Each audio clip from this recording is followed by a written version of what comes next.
When you think of the devil, a very specific picture usually comes to mind. A guy in a red suit, sporting horns and a pitchfork, ruling over a fiery underworld. This image is baked into our culture. We see it on Halloween costumes, in Sunday morning cartoons, and across countless movies.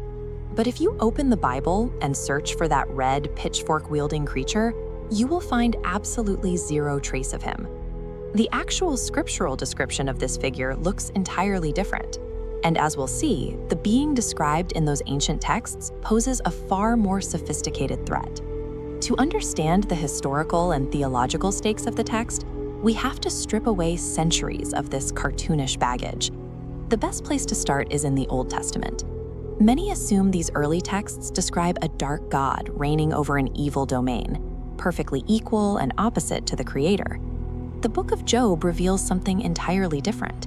In the original ancient Hebrew text, the word used for this figure is Hasatan. Hasatan is not a formal name. It functions as a title, translating directly to the adversary or the accuser. In these ancient texts, this adversary does not rule a fiery underworld. Instead, he appears in a heavenly court, actively roaming the earth and acting like a prosecuting attorney, whose job is to test human faith.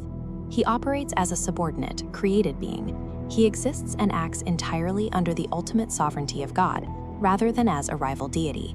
So if he isn't an evil god of the underworld, is he at least the terrifying beast we imagine? The prophetic books of Isaiah and Ezekiel answer that question by describing his origins.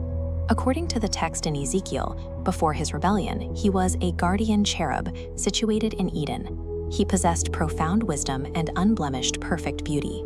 The book of Isaiah goes further, referring to a figure falling from heaven called the morning star or son of the dawn. This is the exact passage where the Latin translation gives us the name Lucifer, which literally means light bringer.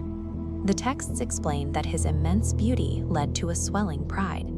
He desired the throne of God, and because of that rebellion, he was permanently cast out of the heavenly court. Scripture presents him as a once perfect creation, now defined by the tragedy of its own fall. As we move into the New Testament, the texts dismantle one final myth, the idea that this enemy attacks with obvious terror and overt evil. The Apostle Paul issues a massive tactical warning in his second letter to the Corinthians.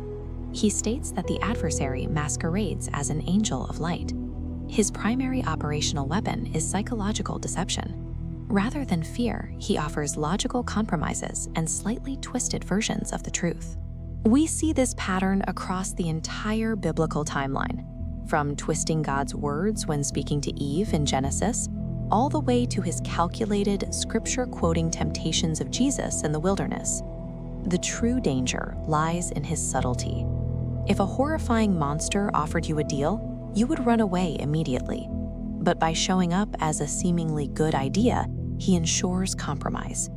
The biblical narrative describes a subtle adversary that bears no resemblance to the modern caricature. Relying on the cartoonish myth makes it harder to spot the actual tactic described in the New Testament. It trains people to scan for overt monsters, even as the text warns that the real threat is often the most inviting.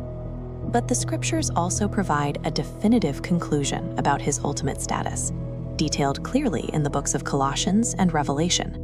While he is compared to a roaming lion looking for prey, the biblical text declares that his power was broken at the cross. He is a subdued, defeated entity. You don't need to fear a guy in a red suit with a pitchfork. The text simply asks you to remain vigilant, standing firm against the subtle lies of a defeated deceiver.